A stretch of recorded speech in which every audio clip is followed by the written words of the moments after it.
What's up, guys? It's Justin Kahn here, and you are listening to my podcast, The Quest.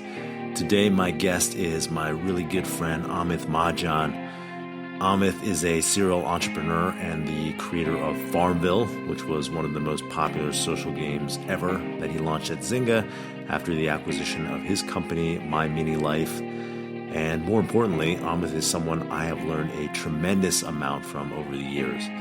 We have both been on very similar personal growth journeys, and he's the reason I started keeping a gratitude journal and practicing meditation. He's a great friend, and I love his relentless curiosity to always be learning more about the human condition. In our conversation, we talked about his early jobs, coming to Silicon Valley and starting a company, getting very high expectations set for ourselves, our respective journeys on the wellness path, his top book recommendations, and our new wellness app, Kin. Thanks for joining. So you've been the source of a lot of things that I have learned over the years, and I want to get into all of that. But first, I'd like to tell your story as a striver. So I feel like you have a good, typical Silicon Valley story of coming here, becoming successful, and maybe finding that you wanted something more. First, tell me about growing up and then your first job out of college. Sure, yeah. I had a very middle-class immigrant parent lifestyle.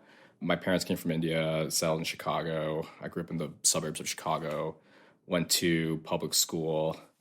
I think the most notable thing is that my uncle started a computer retailing business, and as a result, I had access to computers from a young age. I got my first computer when I was 5.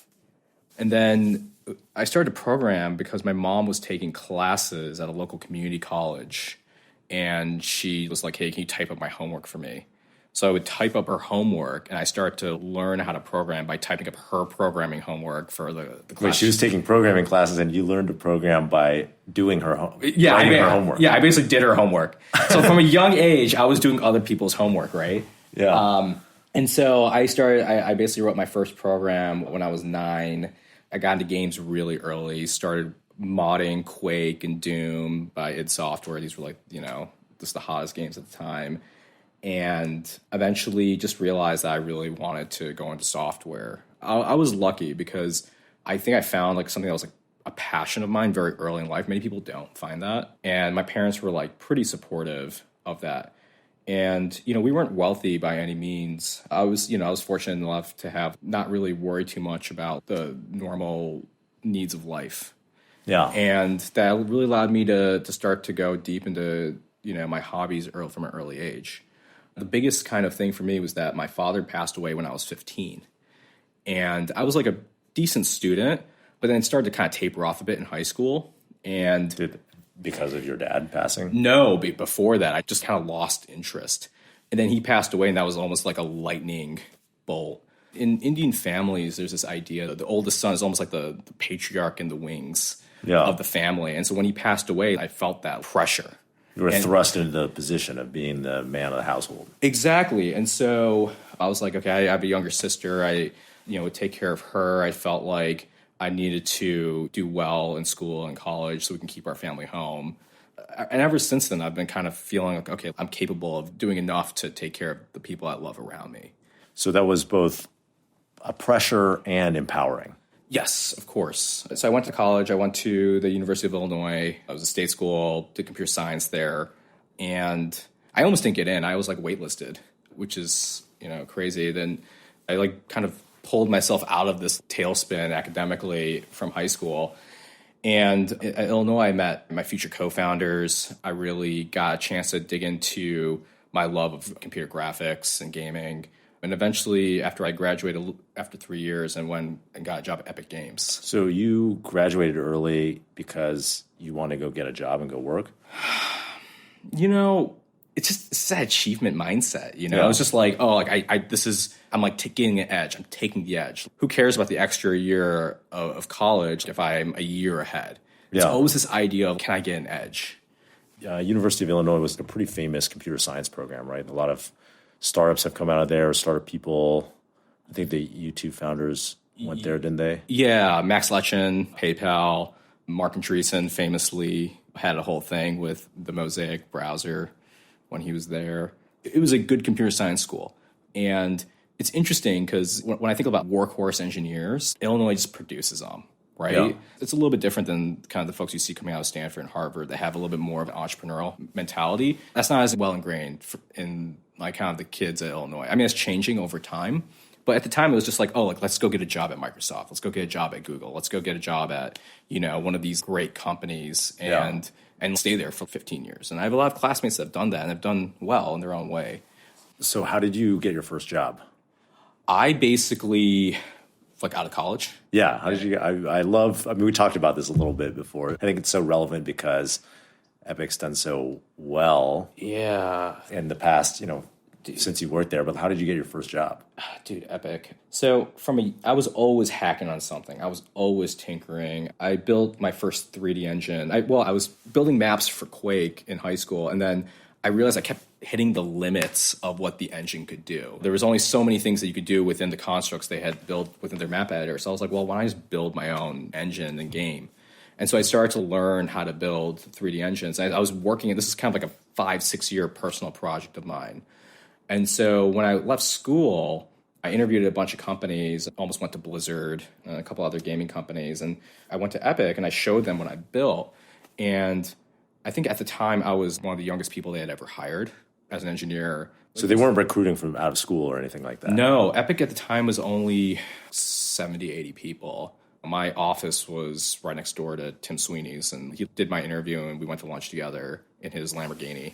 He had a few different cars, and Epic had a huge car culture. So you'd show up in the parking lot with just Lambos and Ferraris and Porsches. And where is Epic? It's in Cary, North Carolina, so right outside of Raleigh. So I'm 21. I moved to North Carolina, and I'm working at this gaming company. At the time, they were already well known for the Unreal Engine and for Unreal Tournament, but they had just started getting ready to release Gears of War. That was for Xbox, right? It was for the Xbox, and I saw the demo, and I was like, "This is the sickest." Am I allowed to swear on this? Yeah, you can swear. Oh yeah, it's encouraged. Okay, this is the sickest shit I've ever seen. Yeah, right. And I was like, man. That was the one where you could hide behind cover. I remember. Yeah, you could hide behind cover, but the graphics were so good, and everyone I talked to was just a genius in their field. The guy who wrote the renderers, this guy Andrew Scheidecker, and he was recruited to Epic when he was like 17. And he's this like world-class rendering expert. Then there's another guy who's just like, he was doing physics at Oxford and then at this physics chip company, and then they recruited him into Epic. So like, everyone was kind of like this like super specialist.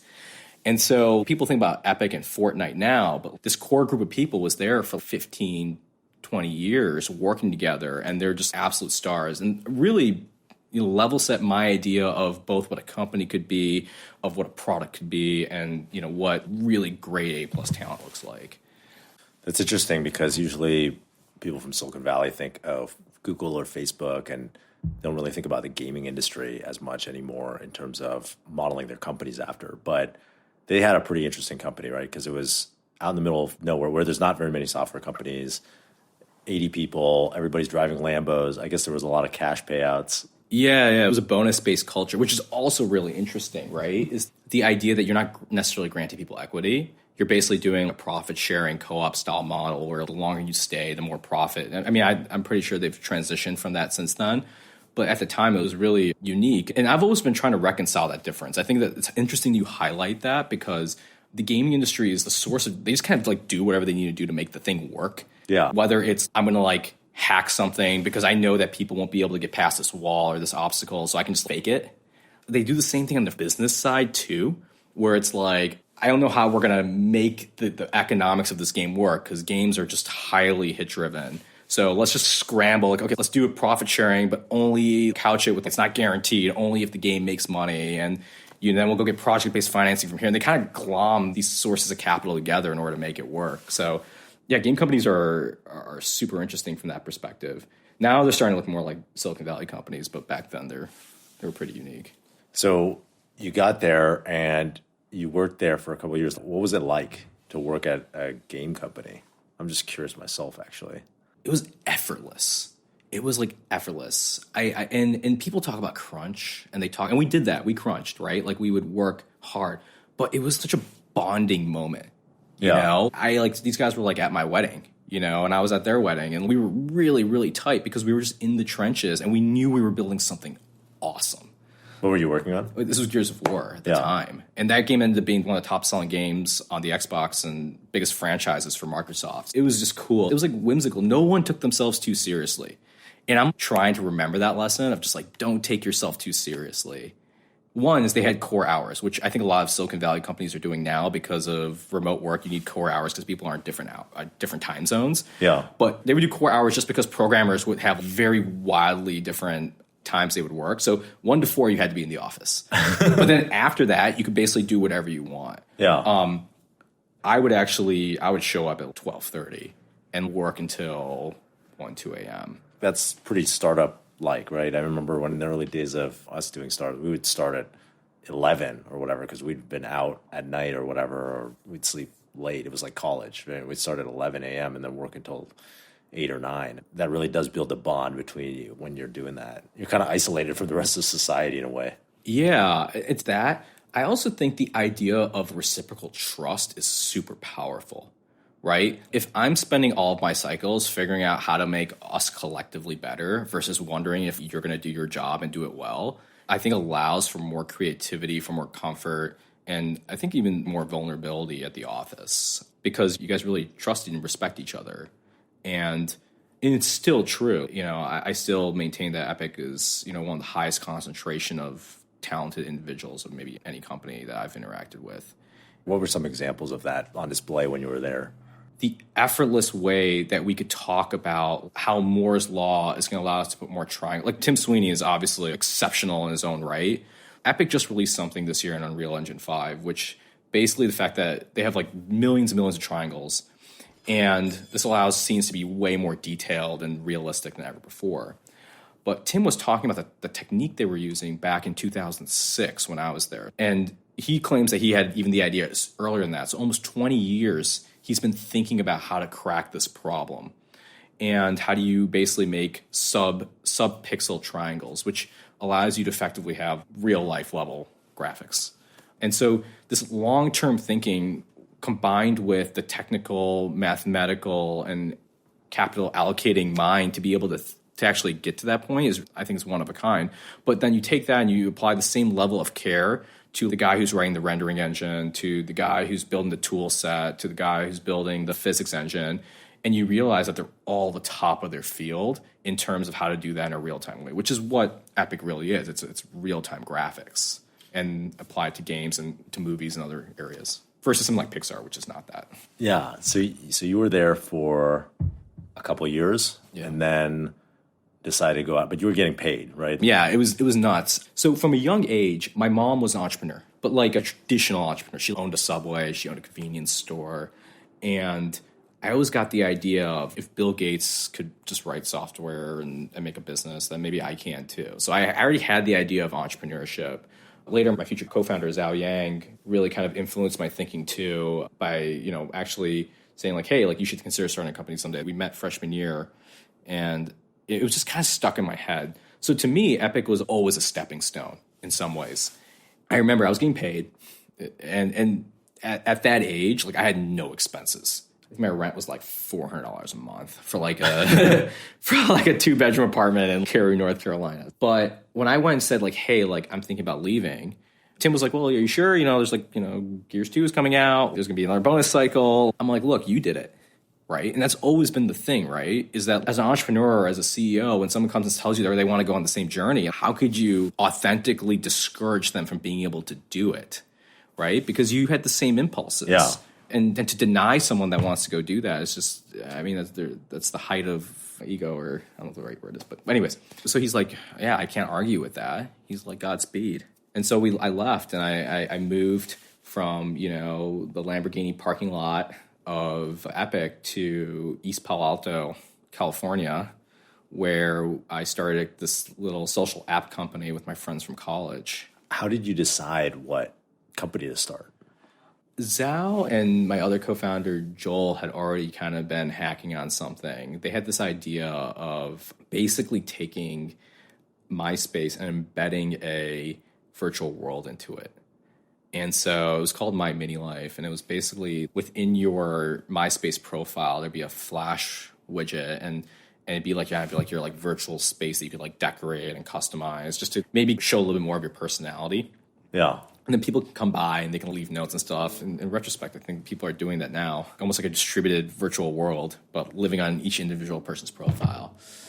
At the time, I was like, okay, the web is, and this is before Facebook had really started to take off. So we're like, okay, this is kind of interesting. And before they opened the Facebook platform, actually. And so my background in graphics was like exactly what they needed in order to create like a rich world. There was examples of companies also that had done really well at the time. There's a company called Club Penguin. And Habbo Hotel. Habbo Hotel, IMVU, Guy Online. There's a bunch of these. And they were seeing real usage and real traction. And so, we just thought we could do it better. We could do it for a larger audience, make the graphics a little less anime and a little less childish and maybe a little more mature and go for it. So yeah, we had a house, the four of us in East Palo Alto. And for those that don't know, at the time, East Palo Alto was like it was still in the process of like kind of gentrification. The crime rate was higher. So we basically just stayed inside and coded the entire time. That was like our lives. And we'd venture out to go to the Gold's Gym. It was like $20 a month gym membership or something. And that was our outings, just going to the gym. But otherwise, we were just at home coding in like this house that we were all living in. That was the first office that Emmett and I had, our first home and office. We would work in the living room and live in this house. But the house was across in Roxbury, Massachusetts, which is now gentrified too. But at the time, it was across the street from a housing project. And there was the crime stats in the neighborhood were tough. So we just stay inside all day, every day. Yeah. And back to that whole in the trenches thing, that time was really special too. In fact, one of our investors was like, you guys are going to look back upon this time and be like, wow, this was some of our golden years living in this house together. And I remember like that's when I first heard about YC too. So in Justin TV. So that was my first recollection of that. So you were kind of building this game in 07, maybe something like that? Yeah, 07, 08. And then did you launch it? We did. We were the number one app on Orkut, which is the Brazilian social network for a bit. And then we took our numbers. At the time, there was this guy who was the CFO of Facebook and one of our angel investors, which, by the way, the only way we met any investors ever at the time was we happened to get a TechCrunch post. And they embedded the widget in the TechCrunch post, which was kind of cool. Oh, that's cool. Yeah. And then we got inbound from 2 people. And we closed investment from 2 people. I think we raised maybe $500,000 or $600,000 total for the company ever. Yeah. And it was from these 2 people, one of which was just at my wedding recently. So we're like super tight. And he's invested in like everything I've ever done ever since. And it's just been like a true sense of an angel. And so it's really fortunate to have relationships like that. Yeah. So we launched it and we went and talked to this guy, the CFO of Facebook. He's like, can I see your retention numbers? We're like, retention? What's that? So he's like, oh, you like need to figure out people are coming back to the site. So we went and we pulled the numbers and we're like, here it is. It's 2% after a week. Yeah. So you're laughing because that's like, you should just quit. And in fact, he said that to us. He's like, you guys should probably just not do this anymore. This is like really, really bad. Yeah. And we were just stuck. We're like, we don't know what to do. So we did the equivalent of an offsite for us, which is we rented like a dinghy in like Pacifica and like went out just for like a joyride. And in the boat, we're like, what do we do with our company? Yeah. And we're sitting there and we're like, well, Facebook came out and there's these games on Facebook that seem to be doing interesting. There's like a cafe game and there's a farming game and there's poker. We have an engine. So like at the time, we basically built a Flash version of the Unreal Engine. A gaming engine allows you to build games really quickly. So because you have all the kind of nuts and bolts there. So you're just able to prop up a game pretty quickly.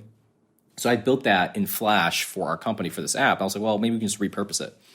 So started to write down a plan to build a game because we had I think 2 months of runway or something. So we're like, let's see what we can build in 4 weeks. Right. So we went through the list of everything that was on there. We think farming is super interesting because the top 2 or 3 games on Facebook at the time were farming games. Why don't we build a farming game? Why is farming so appealing as a game concept to people? I think we have a real connection with our food. Yeah. If you think about the way food looks, like a strawberry or something, it's really attractive to us. We've evolved to crave those things, to really want to seek those colorful things. They're almost like gems, right? The way food looks to us. It's also kind of like a Zen activity. Okay, I'm going to set this and I'll come back and then there'll be some progress. And it's kind of tending my garden, but without all the dirt. And also it's universal, right? Every culture has some access to farming. Maybe not every culture has access to a Western style cafe or at the time Mafia Wars, or knows what the Mafia lifestyle was like. But everyone knows like what it's like to like plant a crop and harvest it and so on. Yeah. And so it's just a universal theme. And so we put together a 4-week plan to build a farm game. At the same time, we went to try to like extend our runway by selling licenses to use our Flash engine. Because at the time, Facebook games are really basic, almost like interactive web pages. But as the social gaming started to mature, more and more people wanted to do things that were more graphical and so on. So we tried to sell this thing. So at one point, we got introduced to the guys at Zynga, and they were looking at what we were doing. They're like, well, why don't you just buy your company? Why don't you guys finish the game here, with us? So you were like 2 months cash out, working on your farming game, showed them the engine, like, hey, you guys want to use this engine and pay us. They were like, come work here. Exactly. And we'll just acquire the company out. Mark just came in and was negotiating with us directly, and he was... this is Mark Pincus. This is Mark Pincus. And yeah, it was just like, we're like, God, like these guys have really figured something out. We don't know what it is, but they've really figured something. Like we just got like a sense that like this company, like they had cracked more than just the product. Like there was like something else they had figured out. And sure enough, we went through the process of it. And before we sold, the investor I was telling you about before, he's like, look, sometimes when you're searching for product market fit, you could be like in a dark room, right? And you're like reaching all around you, trying to find some sense of where you are. But then like if you were to turn on the lights, you'd realize that you were like a foot away from like a giant mountain of gold. And that's literally what he said to us. So he's like, look, I'm willing to write you another check and you can keep going independently if you want to. Yeah. Right? It's your call, but I want to let you know that you have that option so you don't have to take this offer if you don't want it. And so ultimately, we were pretty tired by that point. That's a really supportive investor. Oh, he's incredible. Yeah. He's just like incredible. And I like aspire to do the same for my portfolio company. So, if push comes to shove, because it really just, it allows people to make first principles decisions and not necessarily just do what is the whatever's in front of them. Yeah, whatever's in front of them, right? And so we went back and we were like, yeah, we'll take the offer. And right after we had signed, they're like, okay, come here, let's show you something. They took us to like their internal dashboard and they showed us the numbers and we're like, holy cow. I mean, these guys were just like absolutely killing it. I think it was like 100 million run rate after like 3 years kind of thing. But more importantly, is they'd figured out how to do growth, right? So Zynga is interesting because it was a PM-driven company, and it probably still is a PM-driven company. And both Mark and all of his co-founders were, PMs at heart. They really intuitively understood the value of data-driven growth and data-driven product development. And I never went to business school or anything like that, but I like to think that like I got my MBA at Zynga from this group of people. I'm surprised they didn't show you the numbers before they convinced you to come on. It would have helped them, right? Like convince you to. Yeah, but I think for them, it was more important that they kept it secret than actually acquire us. If you think about the left-right for them, it's actually much more dangerous for them for people to know that they had found the perfect business model effectively, which is free distribution from Facebook, which now they charge an arm. And like Facebook's entire business model is based off of the free distribution that they were at one point giving Zynga. Yeah. Distribution they were at one point giving to Zynga for free. So in terms of business models, it's maybe one of the best ever. And at that time, it was just completely just untapped. So they really didn't want that secret to get out. So then what happened? You just started working at Zynga and you were like, okay, we're going to finish our game. Yeah. And so sure enough, we finished it not in 4 weeks, but in 5 weeks. So we launched the game. First line of code to the game is out on Facebook was 5 weeks. Wow. And did the people at Zynga, did Pincus or anyone else affect how the game was developed? Did you change it? Yeah, of course. So there's a few things. Zynga had a game called Yoville at the time, which had an avatar system. We didn't really have a great avatar system, so we pulled that in. Zynga also had a backend they were using to allow them to scale really quickly for Mafia Wars and other games. At the time, they were running their own data centers, but because there was so much demand for space in their own data centers, we couldn't use it. So we had to use this new thing called AWS. Okay. And so we're like, oh man, AWS, and we're not sure about that. Yeah. So we ended up switching to Amazon's data center and then turning on auto scaling. And it saved us because essentially the game 3-4 days after launch had 1 million users. So the game, drum roll please, is Farmville. Yeah. The biggest Facebook game ever, or at least at the time. Yeah. And so you didn't know what was going to happen, but you built all these viral mechanics into it, or did you know what was going to happen? No, we had no idea. So we actually took a bet. I'm pretty sure I have a photo of it somewhere, of everyone's predictions of how many users we'd have after 24 hours. And I think I had 1,000 people, and I think the highest was 5,000. And after 24 hours, we had, I think, 30,000 people. And then day 2, we had 100,000. Day 3, we had 400,000. Day 5, we had 1 million. And DAU, so daily active users. And Zynga, in addition to technology, they also brought that product management mindset to it. So like, okay, how do we make this more viral? How do we make the notifications more appealing to click on? How do we monetize this? In fact, actually, the game didn't launch with monetization or analytics. So we actually we had very basic analytics. Huh. Yeah, it's crazy to think that we launched a game without monetization at Zynga, but like we did. Then very quickly, they started to cross-promote it across their other games. So another strategy that was used at the time was, you have like 7 games. When you launch a new one, you put an ad at the top of all the other games for the new one so you can push people to it. So if you think about it from a portfolio manager, you can almost funnel people from one game to another, from one that's maybe not as well monetizing or sticky to one that maybe is, right? And so Farmville ended up being like the stickiest and the most monetizing game that Zynga had. So we just funnel people there. Ended up being really great. And it's weird. I'm thinking about what I was like building Farmville. There are a few times in my career where I've been so in flow that like I don't remember anything, right? It just happened. So I remember like kind of singular moments, but the actual process of building it, I don't really remember. You almost set the bar for like what I aspire from like an individual contributor. That's like kind of what I aspire to get to, that state again, which has also kind of been the source of a lot of anxiety for me. But we'll get to that. So what happened post launching? You had this massive hit. There was a moment in Silicon Valley where Zynga was the most popular company, the biggest company, because of all that free Facebook distribution, and they'd really figured out something that monetized super well, the user base. So what was it like? We took the fact that the numbers were going up and to the right for granted. It was like, oh, we have like another 1 million DAU this week. Great. Like, so we capped out, just to give you context, we capped out about 32 million daily active players, I think over 200 million monthly active players. And so those numbers are like astronomical. It was my first startup. I had very little context for what that was and what the odds of something like that happening were to fully appreciate it. It only took kind of subsequent attempts at building product market fit, trying to scale something. I was like, oh my God, how did we pull this off before? Yeah. Yeah. So it was amazing. I remember we just, every time like we hit another 1 million DAU, we would do kind of a celebration of some sort. We'd order sushi, go out to dinner, just like something. And the team is really, really great. In fact, a lot of those guys are now in product lead positions at various companies. I think the head of product at Reddit was a colleague of mine on Farmville. The head of growth at Slack. There's a bunch of folks that just kind of, they distributed themselves and they're all around now. But so it was really special. And subsequent games at Zynga were fine. I worked on a game called Cityville as well, which had its moment. But ultimately, nothing really captured that first wave that we saw with Farmville, at least for me personally. Yeah.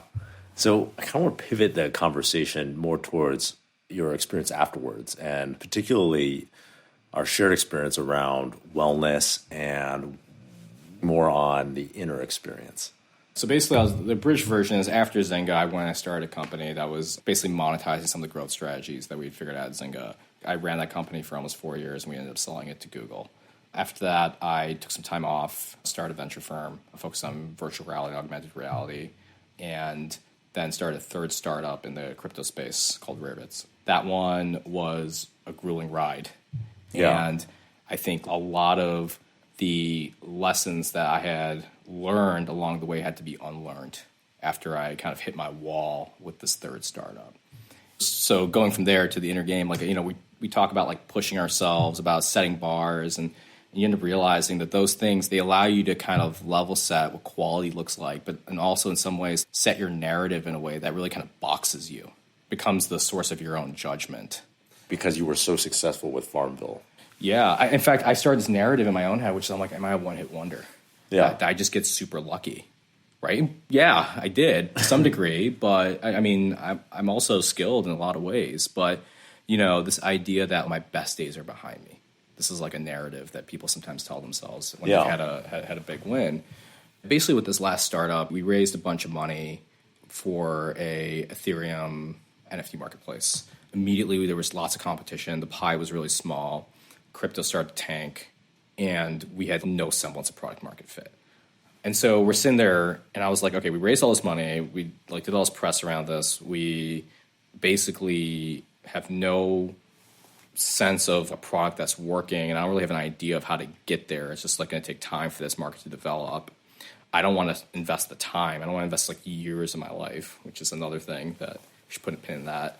But ultimately, I just started to get really stressed and really anxious because I realized that my entire sense of self-worth was derived from whether or not I could build another big product, get status. I put so much on myself. My health was fading. I had trouble sleeping. So I started to go to therapy. In fact, my co-founders were like, you need to go, we'll pay for it. The company will pay for you to go to therapy. Yeah. And so I went.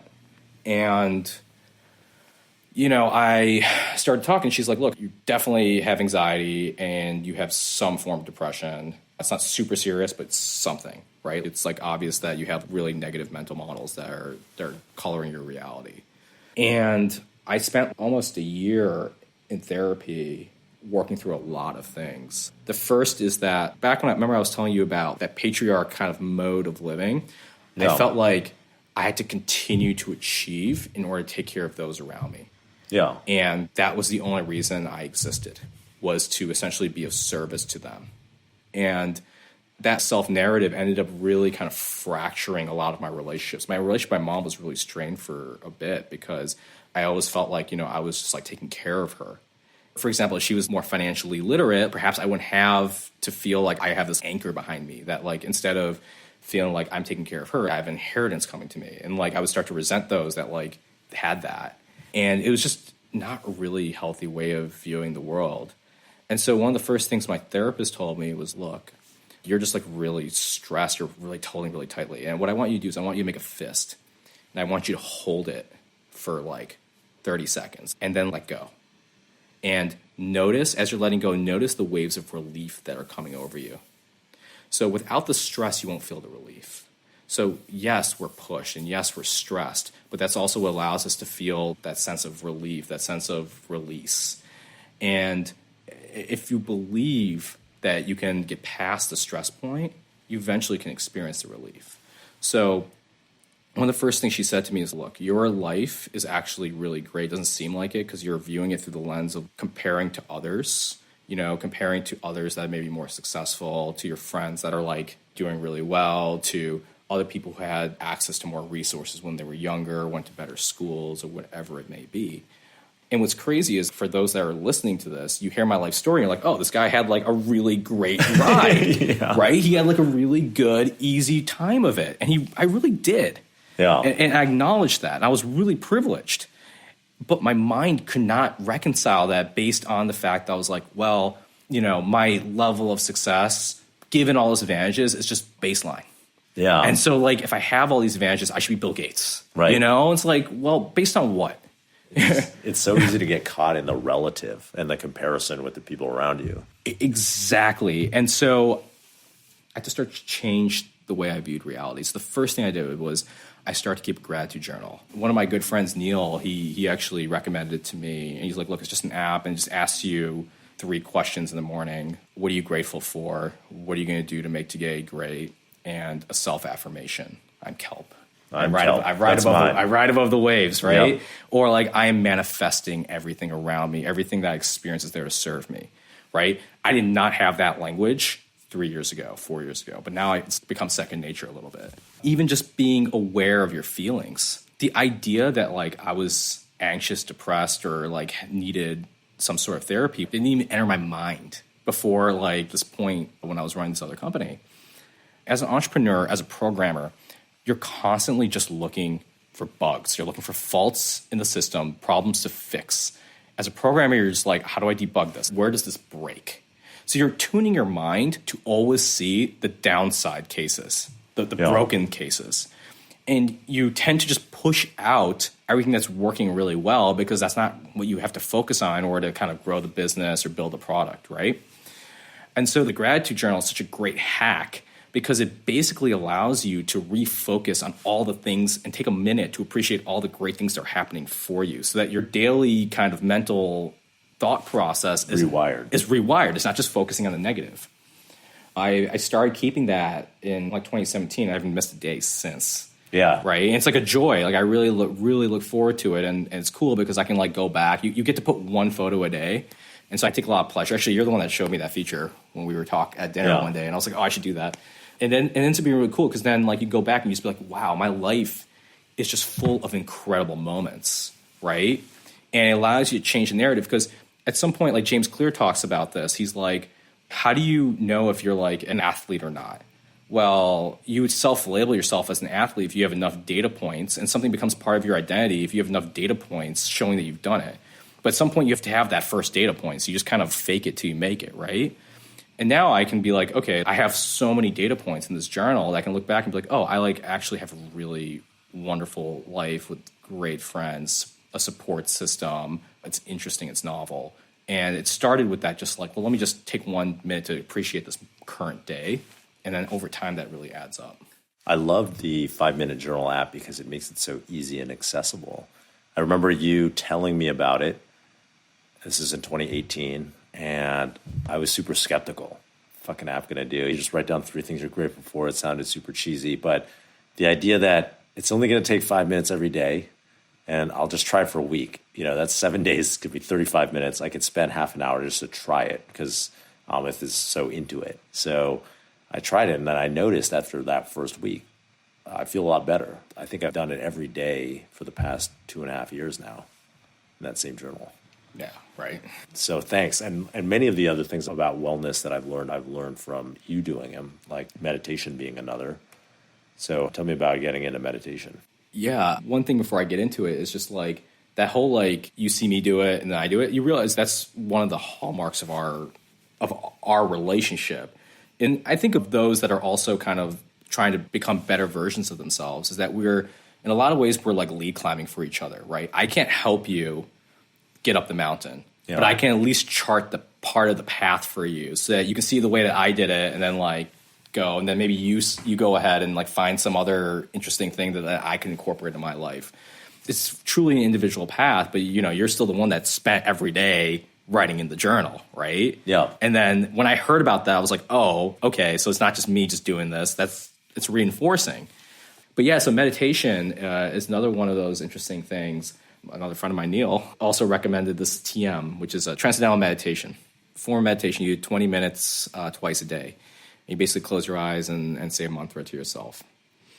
And I went to the class, and I was like, okay, this is kind of interesting. There's like a little ceremony, and we practiced meditation for a bit. Then I didn't really stick with it. But after I kind of hit this point, I was like, you know what? The way you spend your time is like such an indicator of what you truly value. Yeah, what you value. Of what you value, right? And this is why, like, there's this idea of an energy audit where you go through your schedule and you basically figure out, does this thing give me energy or not give me energy? And so ultimately, everyone says, like, oh, like, I value my friends and family. But then you're like, okay, let's look at your calendar. How much time do you spend with your friends and family relative to work or to Twitter or whatever, right? It ends up being like a minuscule amount, right? So it's like, okay, maybe you really don't. But with this, I was like, okay, I value my mental and physical health. So I'm going to do that first, no matter what. I'm not going to go to the office until I take care of, it's like every day you step out of the house, you're basically going skydiving. If you're going skydiving, you have to do the equivalent of equipment check. Yeah. And right? So for me, meditation and like just kind of basic physical wellness is my equipment check. And so I was doing it kind of sporadically, 3-4 times a week. At one point, I think it was like, you know what? I want my life just to be default alive. There's this idea in startups, right? Yeah. I think Paul Graham is the one who coined this, but startups are either default alive or default dead based on the health of their cash flow statement. Yeah, whether your runway and your growth and the profit you're going to make from that growth are going to like intersect before you run out of capital. That's right. And so I wanted to apply the same concept to my daily life. I want to be default well. Yeah. Right. And so that means I want to have a habit that keeps me physically healthy. I want to have it that make sure that I'm eating nutritious food, that make sure I'm sleeping well enough, and that I'm working on my spiritual growth. And so that's a personal OKR for myself. OKRs are like a Silicon Valley goal setting thing technique, that Google uses them, Zynga uses them. It stands for objective key result. But you apply them to yourself too, right? As a way of just achieving a goal. And so I just started, I'm never going to miss a day of meditation. Yeah. And, sure enough, like I just started to do it. And that's where like this other app that we used a lot came into play, which was Streaks. Yep. Which is basically every day just checking off kind of your daily things. So with meditation, I found that it was almost like a reboot for my brain. You're feeling kind of sluggish, you're feeling anxious, you're feeling whatever you're feeling, right? Meditation sits there and lets your mind just figure it out on its own. And there's different forms. TM's really great. Naval has a 60-minute, just kind of sit there with your thoughts version, which is really interesting too. But ultimately, it's just like your mind is almost like a puppy. It's just running around. It's trying to serve you. It may be shitting on the carpet or chewing up your furniture or whatever. But ultimately, it's just a puppy. It's just kind of off on its own. And sometimes you just need to like kind of let it get through its whatever its process is and just tire itself out. Yeah. And so meditation is just giving that puppy room to run. It's taking it to a dog run, just like letting it do its thing. And you're just sitting there watching it. And it's amazing how effective it is. Even one session can feel like a reset, but then you take that and you apply it for weeks and months and so on, and it just ends up being this thing that just kind of really grounds you. And after a while, you find yourself being in the same mode even when you're not meditating. That's like really where a lot of these meditation practices go, is that you're always meditating. You're alive, you're walking around, you're meditating. You don't... Yeah. Meditation is just the process of becoming more aware of your present moment experience, whatever that is. Exactly. And so what you're doing is you're doing the reps. Like sometimes you're on a treadmill or you're in the pool and then you get off the treadmill or out of the pool and you still kind of feel like you're in the thing. I feel like meditation is kind of like that for your mind. Like as you're walking through life, you kind of still feel like you're kind of in this tranquil Zen state. And I don't know, it's dope. I'll probably always do it. Yeah. One thing I wanted to touch on is I think you did a really great job of creating a anchor set of daily practices that really worked for you over time. And that's something that I kind of took away from our shared learnings, is that I started doing this gratitude journal and I was like, oh, this works. And the thing I like about the gratitude journal is the expectation is that you do it every day. And I'd always struggled with a lot of things, habits that I wanted to adopt, because there was choice involved in doing them. Like I always wanted to exercise and be fit, but then it was like, okay, I'm going to do 3 days a week. Then sometimes it'd be like, well, is 2 good enough this week? I'm busy this week. So maybe, or it's Thursday. Yeah, I'll do it on Saturday. Exactly. So there's always, it was easy to push off stuff. And I found the same thing for meditation. When I started meditation, I was doing it on Headspace, but the expectation wasn't necessarily I'm going to do it every day.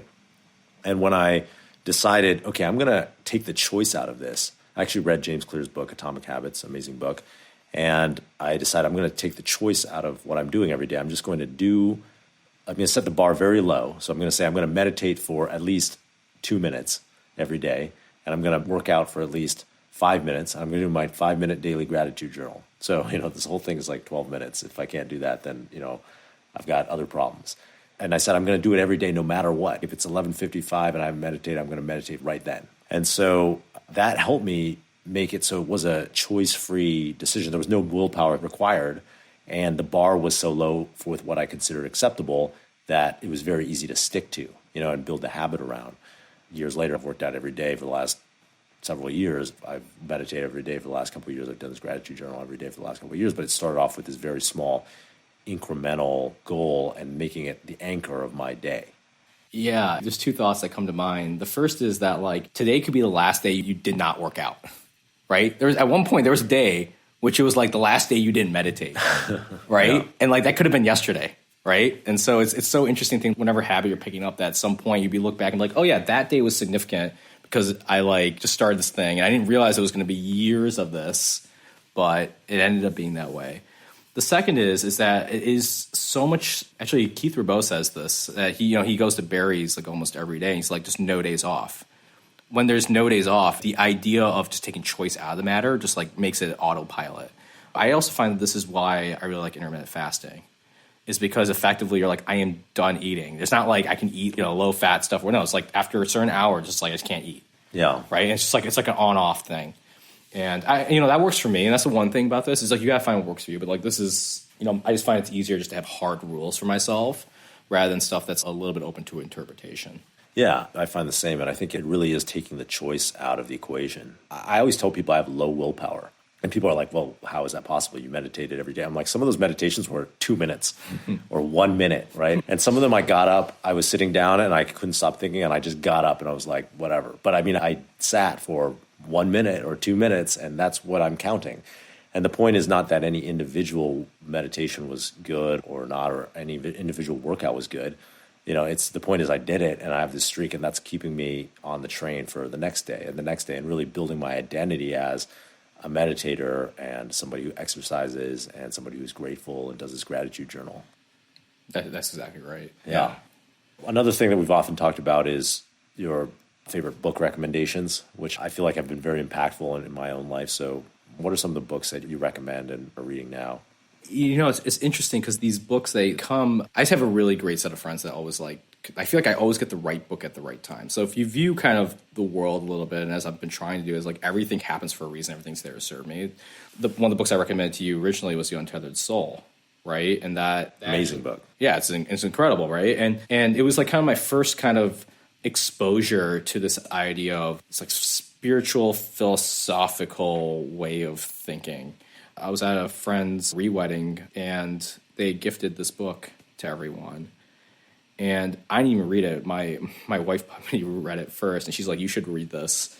And so I did, and then I was like, this really just kind of summarizes a different way of experiencing life and a different way of approaching each day and each moment. And that combined with Atomic Habits, which is the other one, those two books go really well together. Because the first one kind of lays out the roadmap of okay, this is kind of how you could potentially get to living a more peaceful, every moment is happiness kind of life. And the second one's how do you actually put into practice? Most recently, I read a book called Awareness by Anthony DeMello, which is all about the fact that we view the world through models. My relationship with my mom and with Padmini and with my friends, I view those people through a model that I've constructed of them based on our interactions. And when they act out of accordance with the model, that's when I suffer. So, for example, I think so-and-so is a good friend that always shows up. If that friend doesn't show up, I feel deeply hurt because I had some expectation of them based on a model that only really exists in my mind.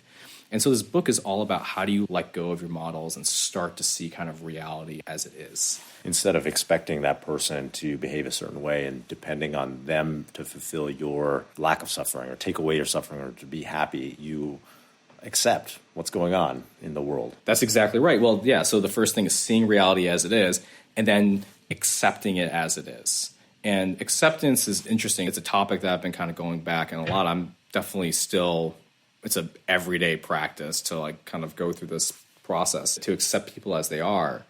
But it's just really illuminating to think about that. Even things like labels. This person shows up all the time. That is a label that I put there, right? They may not show up any more or less than anyone else, but we somehow build these narratives around people or be selective in our biases and our data points that we use to attribute things to people in order to bucket them into these labels. And so when you end up realizing that people are everyone's flawed, no one's perfect, everyone's going to potentially disappoint you in some way. There's no one that can be held up to the ideals you may have for them.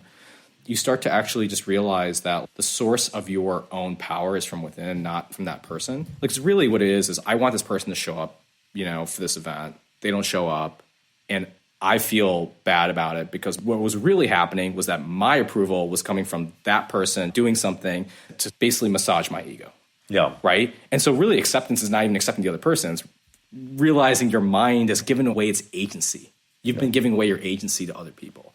So by accepting things as they are, you retain your agency. How do you remind yourself to do that? Because I think one thing that I've always struggled with is it's easy to read about this and be in theory, yes, okay, that makes sense. Or parts of meditation where you're trying to be present and remember to just be in the experience versus ruminating about something in the future or in the past. And that's really easy in the laboratory, but then it becomes very difficult in the real world. It's hard. So I use engineering analogies to really remind myself of these things. So when you're programming, you can set something that's known as a breakpoint. So when the program's running, you could put this breakpoint there. And what happens is as the program gets to that line of code, it stops and allows you to kind of see what's happening under the covers of the program.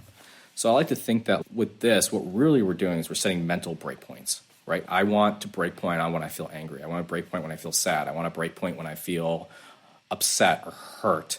And By doing so, I can just sit there with the feeling. The feeling is real. Your body is feeling what it's feeling.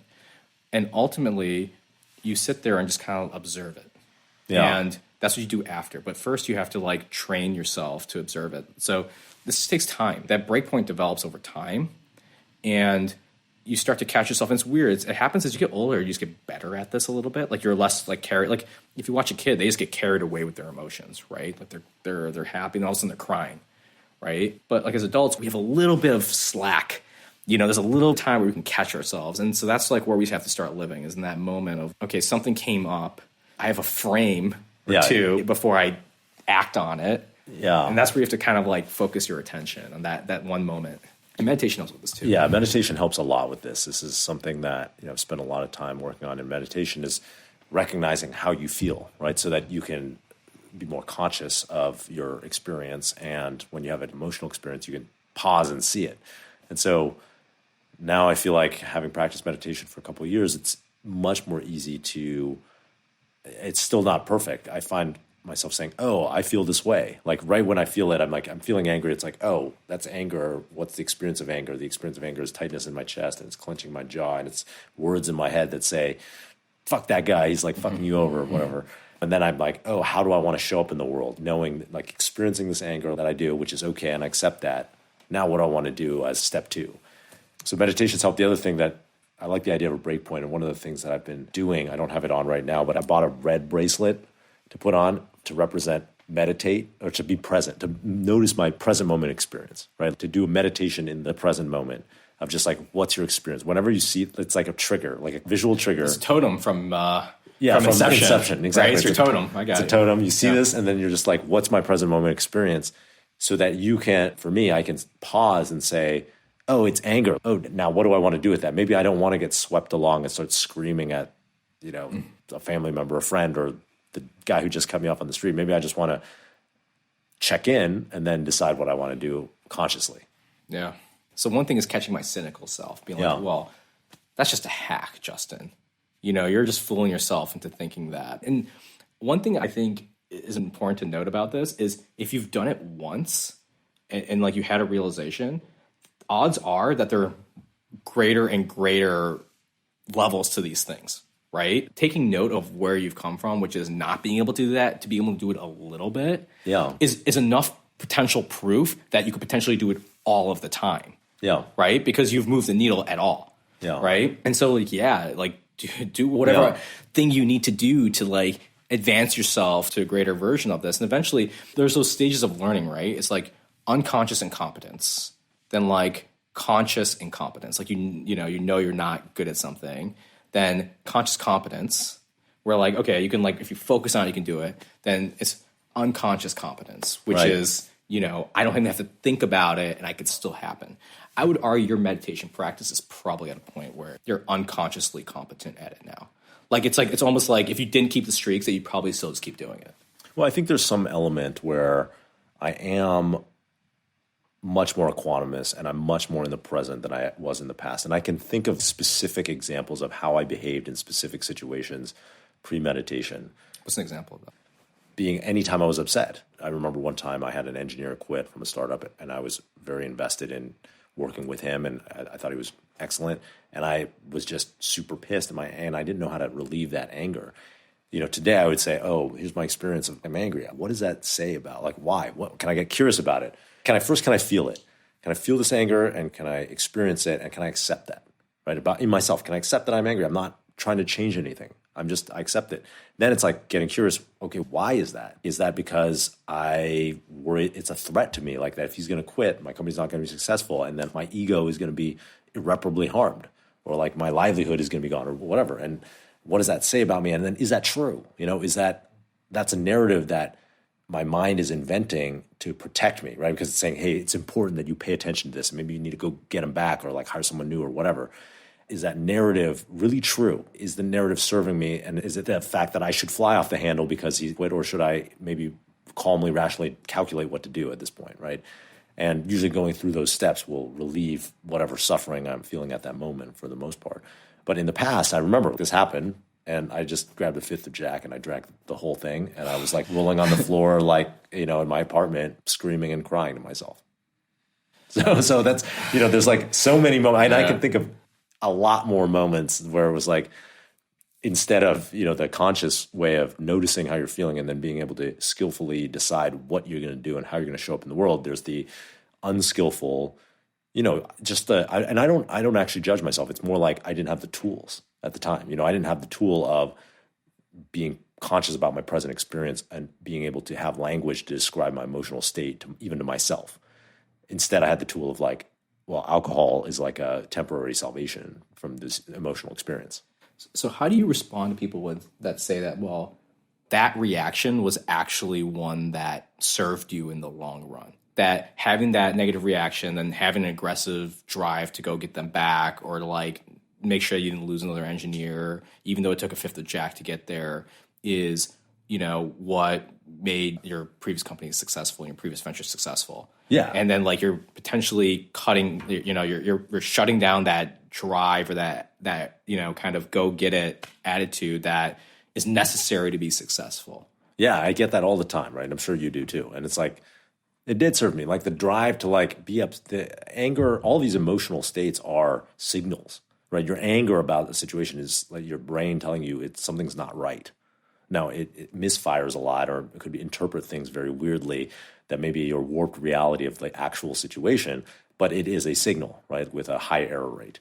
And so we ignore those signals at our peril. And that was a coping mechanism. And it was serving me, it was telling me this message of like, hey, something needs to change and you need to do something in order to get what you want, right? And that is true. And I think that those things did serve me in the past. The question is, could like a more skillful interpretation also serve me, and in some ways better, right? Like could the calm interpretation of saying, okay, I feel anger, and the anger is natural because your amygdala releasing hormones to react to a fight or flight situation.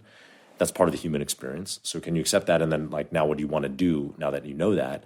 And then maybe I can decide what to do. Oh, maybe I do want to try to recruit him back. Maybe I want to figure out some other way to adapt to this situation.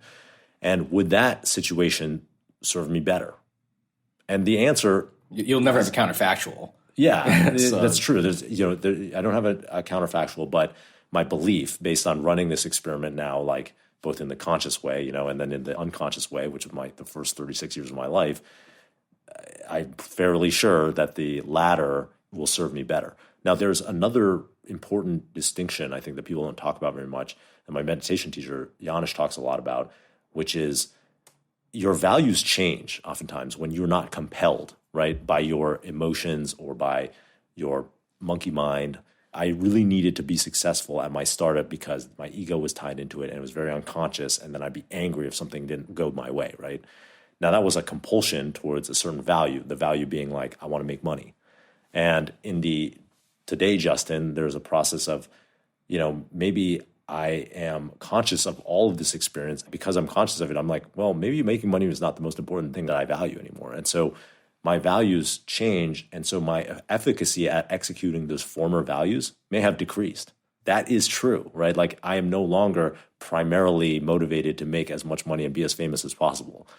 And that's okay. I accept that today, but it is the case that that value is different. So someone saying, hey, my current value is to make as much money and to be as successful as possible.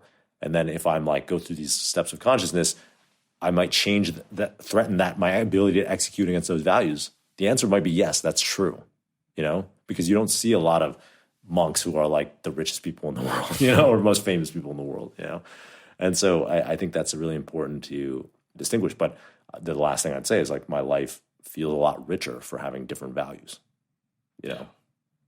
It's interesting how that turns out, right? And the idea of the value shift is like values don't change easily. It seems like it takes pretty dramatic moments, at least it has for me, to like actually get me to reweigh things. Yeah.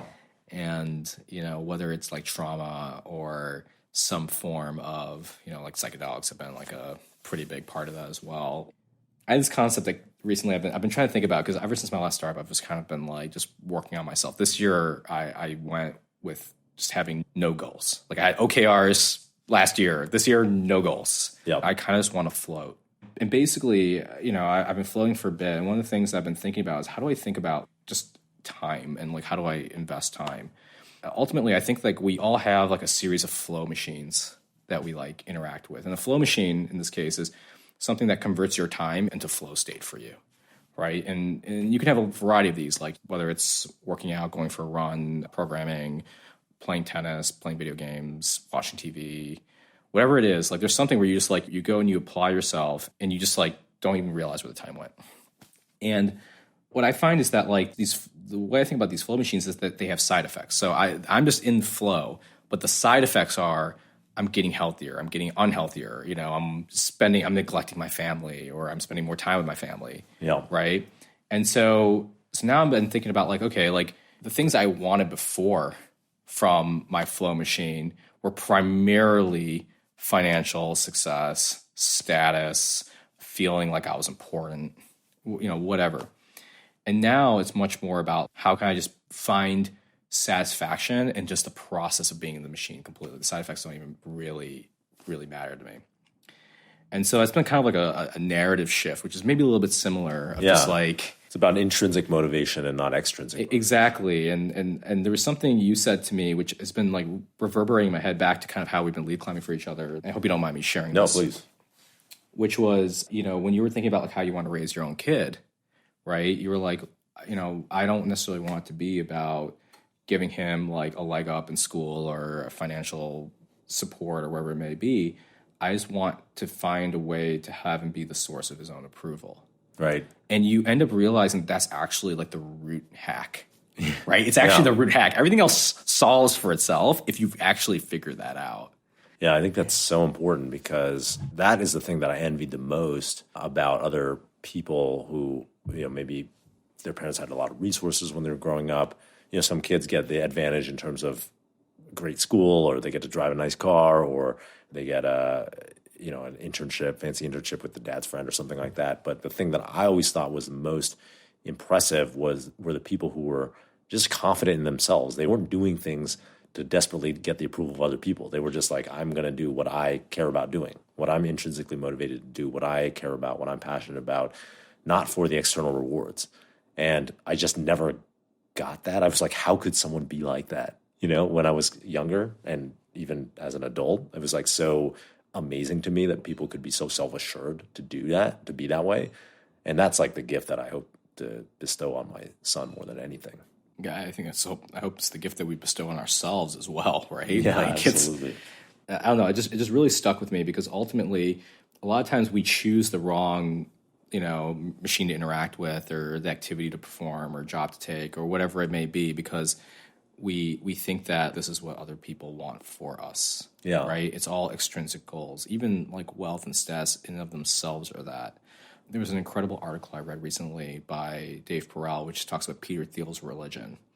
And one of the things he talks about is this mimetic impulse that humans have, which is like when we see someone else have something, we like, there's like some inborn form of behavior that we have that makes us also want it. Right. You want to copy that behavior. You want to copy that behavior. And so, in a lot of ways, evolution has allowed us to survive, right? It's, we are able to survive within this reality. But at some point, like our higher thinking mind needs to supersede our built-in code. So going back to the engineering analysis, we come pre-installed with a bunch of software. And at some point, we need to start uninstalling some of that stuff that is holding us back. And the idea that we need to compare or compete with others is one of those things. And it's been like kind of the journey that I've been on for the last so many years. And it's difficult because I have just really incredible, talented friends who just are doing amazing things.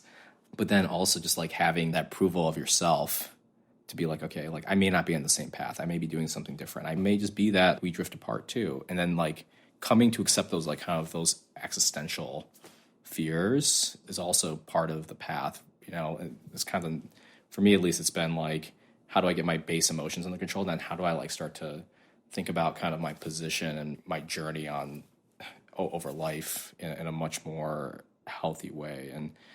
And that whole thing around like, years of my life, I don't know if I ever shared this with you before, but there's, at some point we define what we think time should be, right? I pulled an all-nighter and I got all this done. I think like a good all-nighter is like this, or like I had like an incredible year last year. I did all this stuff. Like this year I didn't do as much. I'm having a bad year. Last year was a good year.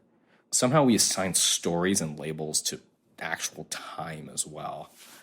And I find that, at least for me, that like a lot of the existential suffering I go through around like, am I wasting time? Am I using my time properly? Like having a scarcity mindset around time comes from the fact that I expect time to have certain outputs and certain growth attached to it, when time is just, it's just a measure that we as humans use to figure things out. But our actual experience is not, a year. Our set of experiences is like actually just a series of moments. Yeah. And you can have a large number of series of moments in a given minute, and like not that many in a year that you actually remember, right? Like it's possible for like your actual experience of time to shift as well based on how present you are.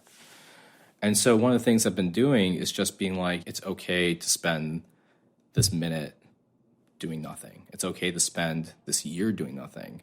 Or it's okay to commit myself to a project that may last me 10 years, because 10 years is just, it could be a blink of a moment.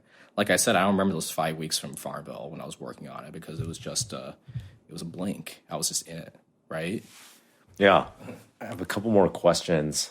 Well, actually, one thing I want to say is that comparison, that urge to comparison, and that instinct to compare ourselves with others. What's interesting about it is it's very easy for us to do it when we feel like we're competitive in that field, right? When it's another person in startups. Oh, that's good. Great point. But we don't do it all the time. We don't do it when we're saying like, oh, I have no interest in opera.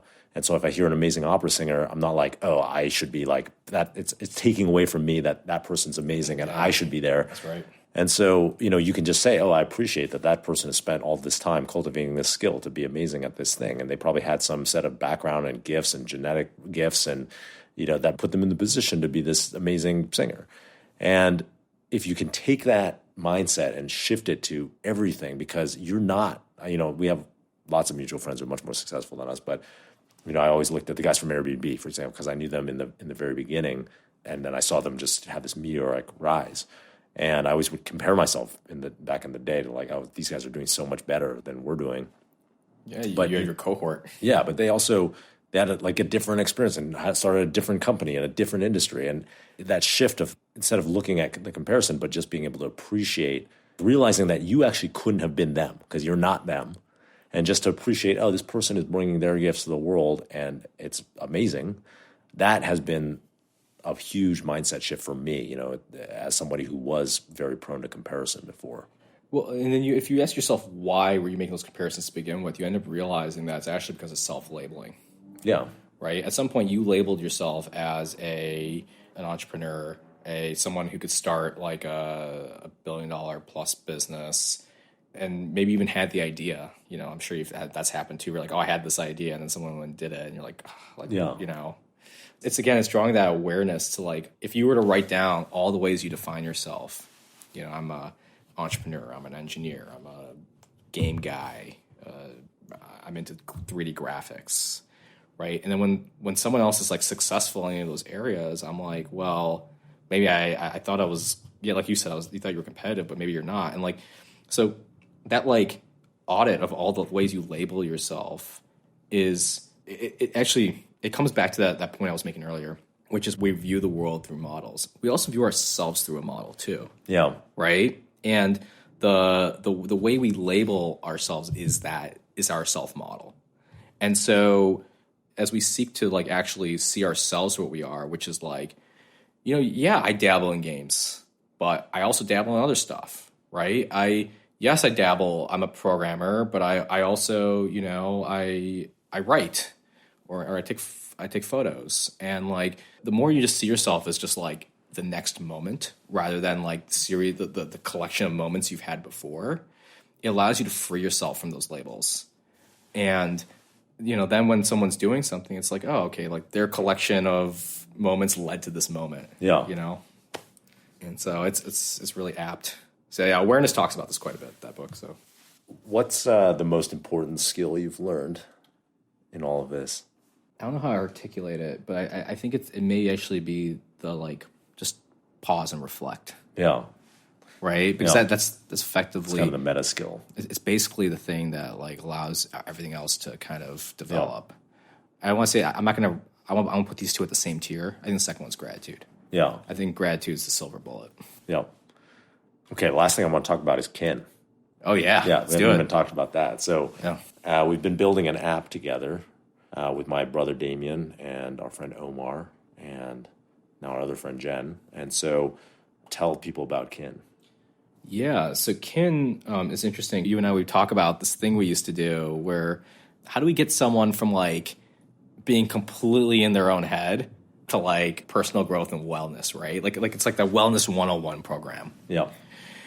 And, you know, the gratitude journal was the 5-minute journal is a good one because it's really hard to say no to that. But the actually keeping the habit is pretty difficult for some people. And what I found has been really effective in addition to kind of just like keeping a streak going is actually having accountability partners. So friends of mine who know I'm trying to do this or are also trying to do like similar goals where we just kind of check in with each other. So you had a version of this on WhatsApp and I had my own version of this where like just you'd work out and then every day you would send like your group a message saying, hey, I like ran 20 minutes today, or here's a photo of my run. Or like, hey, like I meditated today, and other people then respond. They'll either, you know, gives you props or they'll be like, I did it too. And it just turns into this like really casual way of just kind of, you know, staying in touch with your friends, but also just feeling like you're doing it together. It's like there's a reason people go to Barry's classes and workout classes together, or people like doing, because there's something about like there's like a just like a you're in the trenches for work. The idea that you're in the trenches of like working on yourself, I think is really powerful. So Kin itself is a habit tracking app that's paired with like a group chat feature, like a group chats app. And so you basically have a set of habits that you're working on. You create a group with a chat group with your friends, and you can share your habits. And every time you check off your habit, it just kind of sends the group an update. It calls out things like if you reach a milestone, like you've done 30 days or 60 days or whatever. If you add a note, your friends will get the note, and then they can respond to it, right? They can react to it and give you thumbs up or hearts or whatever it may be, and just generally you feel like you're on this journey together, and it's just much more fun when you bring your friends along. Yeah, it helps keep people consistent, right? One of the things that we both liked about an app called Streaks, which is a habit tracking app that we were both using before, was that it was a way of just marking off these streaks, and it's a psychological hack to keep things consistent. And one of the things I noticed myself doing was sending what I was doing, you know, that activity that I was tracking to other people, whether it was working out or diet. And I was like, we should combine these things to make something that's both a single player accountability metric that helps people develop a habit, but then also involves social proof. Because like one of the big things for me was in building habits was discovering that I could use my own weakness towards wanting other people to accept me and like me as a hack to self-improve. You know, I'd tell my friends, oh, I'm going to do this thing. I'm going to work out every day. And then I didn't want to be the person who said, oh, actually, I didn't do it today, you know? So it's been pretty fun to use it and to build it. Yeah, and both of us, it was interesting. We started this as, it's not really a company. It's not a company. It's not a company. Let's be very clear. It's not a company. It's a project. You know, it goes back to the flow machine, right? It was an excuse to spend time with you. For me, all the side effects are actually all the benefits, right? Yeah. The app is just the thing we're doing. But in a lot of ways, like the side effects of like, oh, I get to like build something for my friends. I get to spend more time with Justin and Omar and Damien and Jen. I get to work on my coding skills, which is, you know, a really relaxing activity for me.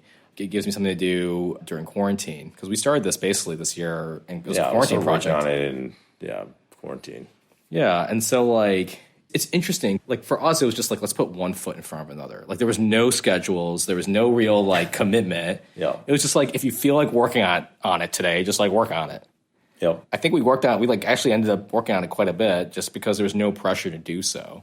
Yeah, it was so different. The interesting thing for me is it's much different from a startup project, right? In a startup, it's do or die, and you're really racing against time to get somewhere. That this theoretical somewhere, you know, trademark is going to result in whatever you want, the pot of gold at the end of the rainbow. And so you're always sprinting towards something, whether it's, even if it's an incremental milestone, a Series A or a Series B, then it's always like that somewhere is going to lead you to the next somewhere, and then eventually you're going to have all your problems solved.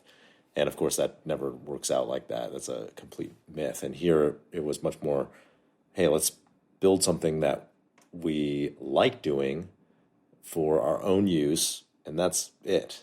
And the interesting thing about that is it's almost like how you discover programming, or how I discovered programming, or building stuff that I just thought was cool. not because I thought it was a business or because it was going to be a career or make me super famous or whatever, but just because that was, what I like to do.